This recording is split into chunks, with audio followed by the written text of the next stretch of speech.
The interspecies integration facility on Station Meridian was supposed to be a place of hope. Instead, for Kael'Vira, called Lyra by the humans who couldn't pronounce her full name, it had become a tomb of glass and silence. Her species, the Valori, were prized across the galaxy. Telepathic, graceful, with luminescent skin that shifted colors with emotion, they were sought after as companions, translators, even lovers. But Lyra was different. Where others glowed warm amber when content, her skin remained a dull, lifeless gray. Where others formed instant psychic bonds, she remained locked behind walls no one could breach. Subject 47L, another return, Administrator Helms announced, not even bothering to hide his irritation. That made 18 people who'd signed contracts, convinced they'd be the one to fix her, only to bring her back within a week, sometimes days. The latest had been Dr. Reeves, a xenopsychologist who'd spent 48 hours trying to force a telepathic connection before declaring her neurologically defective. Before him, there was Captain Torres, who'd wanted a translator for his crew. Before that, the Keshan couple who'd hoped she'd bond with their child. All abandoned her. Now she sat in Containment Room 7, a sterile cube with one transparent wall, marked with the red holographic label that damned her, unadoptable, permanent housing. Years blurred together. Lyra stopped counting days. She pressed herself into corners, made herself small, and ignored the faces that occasionally peered through her window like she was an exhibit in a museum of failures. Until the day Evan Cole arrived. He wasn't what she expected. Most people who came to the facility wore professional attire, carried datapads, had that clinical look of someone appraising merchandise. Evan wore a worn leather jacket, had perpetually messy dark hair, and carried a weathered backpack that looked like it had traveled across several star systems. "That's her?" he asked Helms, staring through the glass. "That's 47L. I should warn you, Mr. Cole, this one's been returned more times than." "Does she like music?" Helms blinked. "Excuse me? Music? Has anyone tried playing music for her?" The administrator's laugh was sharp and dismissive. "Mr. Cole, she's a Valori, not a pet. We've tried neural stimulation, pheromone therapy, forced socialization protocols. That's not what I asked." Something in Evan's voice made Lyra lift her head for the first time in months. Through the glass, their eyes met. His were deep brown, tired but kind. Hers were silver-white, empty as winter skies. "We don't have records of musical intervention, no," Helms admitted. "It's not part of standard integration procedures." Evan nodded slowly, never breaking eye contact with her. "Then I'd like to try something different." "Mr. Cole, I really don't think. Just give me 2 weeks. I won't submit any bonding paperwork. I just want to sit with her." Helms shrugged. "Your time to waste." But as Evan pressed his palm gently against the glass, Lyra felt something she hadn't felt in years. Curiosity. Evan came every day at dawn. He'd nod to the night shift guard, key in his visitor code, and settle onto the floor outside Lyra's containment cell with his back against the wall. Then he'd pull out a small, ancient-looking speaker, actual physical tech, not the holographic kind, and play music. Not the synthetic sounds popular in the station's entertainment districts. Not the mathematical compositions favored by most species for efficient emotional regulation. Earth music. The first day, he played something soft and instrumental, a piano piece that seemed to breathe like a living thing. Lyra watched him from the far corner of her cell, suspicious. Everyone wanted something. This was just a new manipulation tactic. But Evan didn't watch her. Didn't try to make eye contact or coax her forward. He simply sat, eyes closed, letting the music fill the space between them. When the piece ended, he stood, offered a small smile to the empty air, and left. The second day, he brought guitar. Acoustic, melancholic, sung in a language she didn't understand but somehow felt in her chest. He said. Again, he didn't approach. Again, he left without demanding anything. By the fourth day, Lyra had moved. Not closer, not yet, but out of her corner. She sat against her side of the wall, mere inches of glass separating them, though she kept her back to him. Administrator Helms watched through security feeds, shaking his head. He's wasting his time. She's not even acknowledging him. But the overnight guard, an older Terran woman named Rosa, disagreed. Look at her skin. Where Lyra's flesh had been uniformly gray for years, the faintest hints of pale blue were beginning to emerge. Not vibrant, barely noticeable, but there. On the 7th day, something changed. Evan played a piece with a clear, rhythmic structure. A melody that repeated, built, swelled. And as he sat there, eyes closed, his fingers unconsciously tapped the beat against his thigh. Lyra turned her head. She watched those fingers. The pattern. The rhythm. And slowly, so slowly she barely realized she was doing it, her own fingers began to move. Tapping against the floor. Matching his rhythm. Learning his language. Evan's eyes opened. For the first time since that initial day, they looked directly at each other. His breath caught. He didn't move, didn't speak, afraid of breaking whatever fragile thread was forming. But he smiled. A real smile, not the pitying ones she'd received from therapists or the frustrated ones from failed adoptions. This was genuine joy, pure and uncomplicated. Lyra's skin flickered. Just for a moment. A pulse of soft lavender before fading back to gray-blue. That night, Evan broke protocol. Instead of leaving when his allotted hour ended, he stayed until dawn, playing song after song, watching as that hint of color grew stronger. And Lyra, for the first time in 5 years, didn't sleep curled in the corner.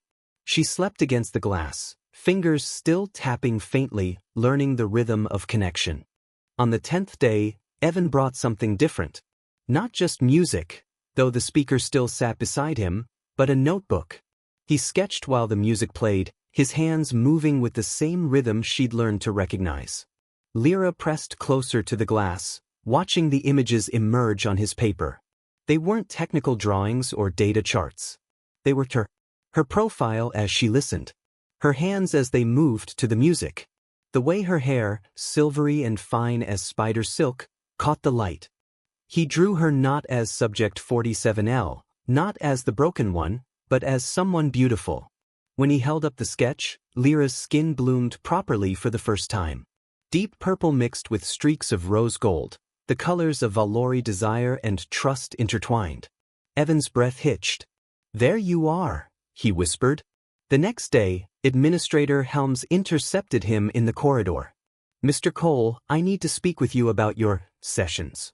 Is there a problem? Several staff members have noted that Subject 47L is showing signs of potential bonding behavior. I need to remind you that you've signed no contract.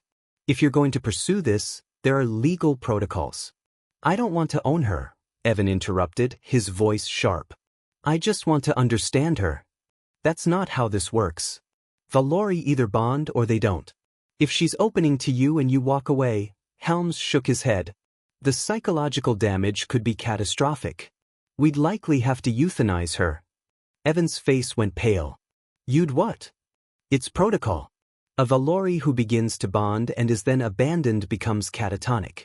It's considered mercy. That night, Evan didn't play music. He sat with his forehead pressed against the glass, and for the first time, Lyra saw pain in his eyes that matched her own. I don't know what to do, he admitted to her quietly. The bonding contract, if I sign it, and you don't adapt to human life, they'll punish both of us. But if I walk away his voice broke. Lyra had never spoken. Not to therapists, not to trainers, not to anyone. Her voice had been locked away so long she wasn't sure it would work. But she tried. Stay. The word was barely a whisper, rough and unpracticed. But it was hers. Evan's head snapped up. Tears streaked his face. Lyra. She pressed her hand against the glass, palm flat. An invitation. His hand rose to mirror hers.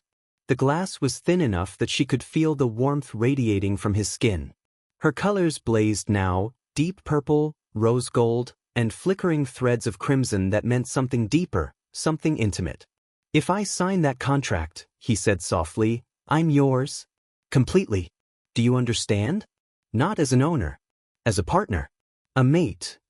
Her other hand joined the first. Both palms pressed to his. Stay, she said again, clearer now. Then added a word in her own language, one that translated roughly to, forever mine. The alarms started screaming. The permanent bonding contract sat on Helm's desk like a loaded weapon.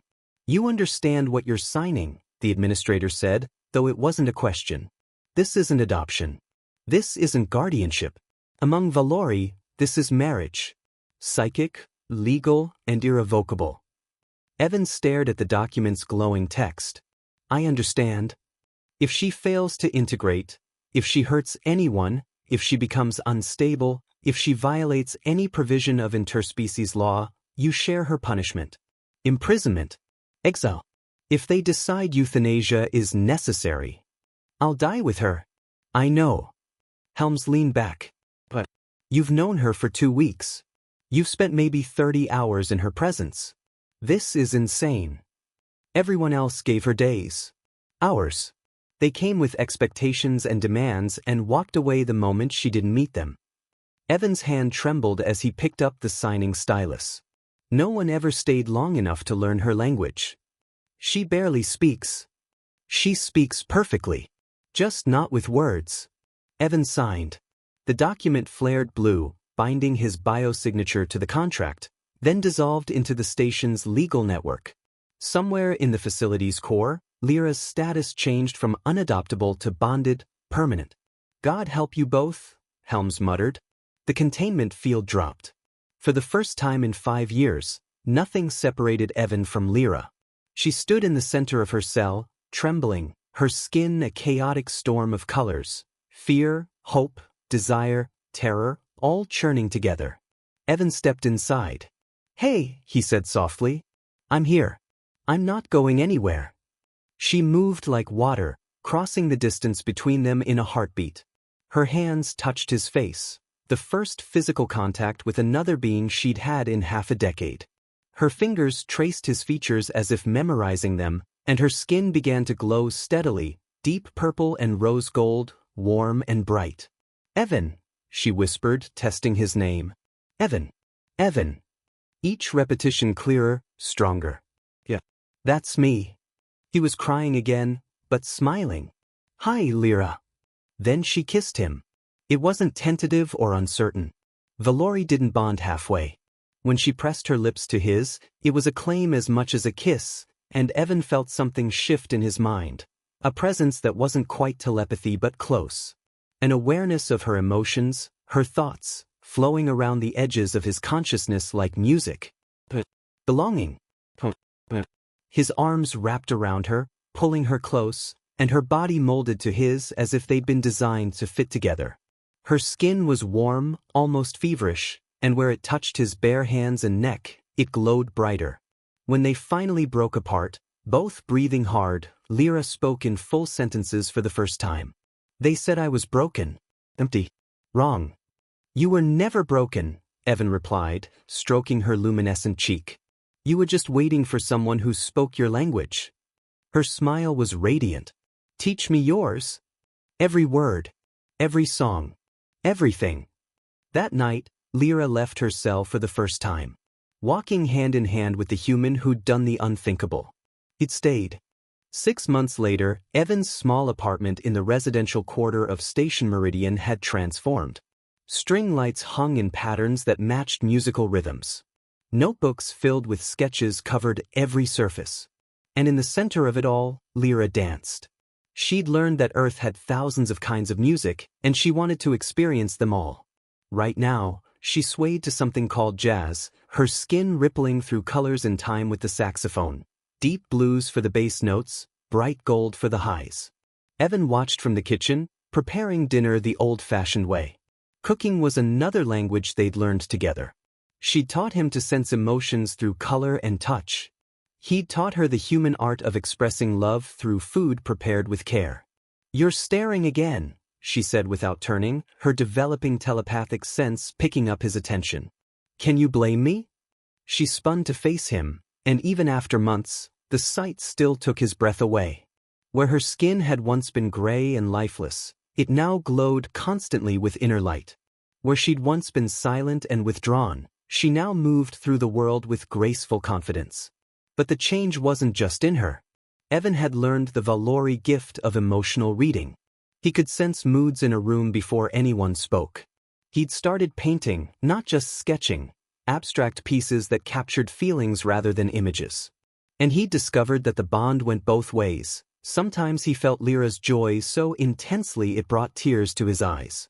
She crossed to him now, bare feet silent on the floor, and slid her arms around his waist from behind. Her cheek pressed against his back. "Happy," she murmured. It was both observation and statement. She was happy. He was happy. They were happy together. "Very," he agreed, turning in her embrace to face her properly. The kiss this time was different from that first desperate claim in her cell.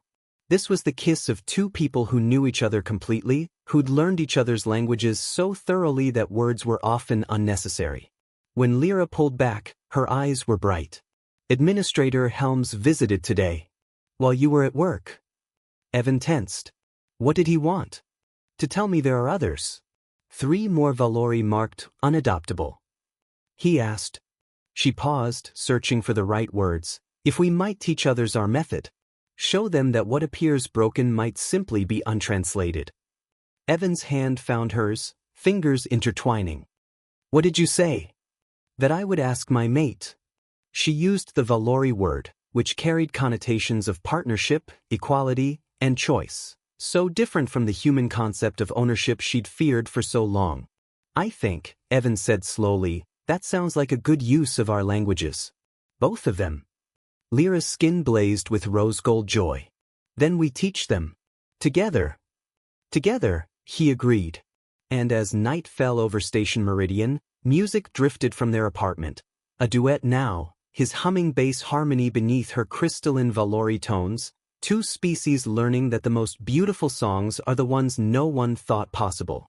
The ones worth staying for.